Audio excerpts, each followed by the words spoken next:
Hi friends, egg biryani తయారు చేసుకోవడం ఎలానో చూసేద్దాం. ముందుగా ఆయిల్ వేసాక అందులో ఆనియన్స్, మిర్చీలు వేసుకోండి. తర్వాత టమాటోస్ వేసుకొని పుదీనా మరియు కొత్తిమీర కూడా వేసుకొని బాగా ఫ్రై చేయనివ్వండి. టమాటోస్ బాగా ఫ్రై అయ్యాక అందులో ఉప్పు, పసుపు, కారం మరియు గరం మసాలాస్ వేసి బాగా ఫ్రై చేయండి.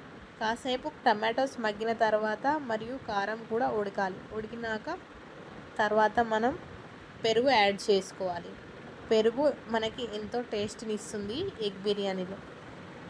పెరుగు తర్వాత కొంచెం లెమన్ కూడా యాడ్ చేసుకోండి, మంచిగా మనకు టేస్ట్ పుల్లగా రావడం కోసం.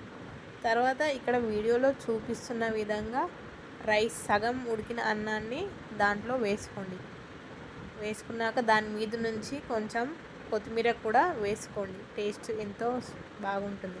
తర్వాత ఈ వీడియోలో చూపిస్తున్న విధంగా ఎగ్స్ని ఫ్రై చేసుకోండి.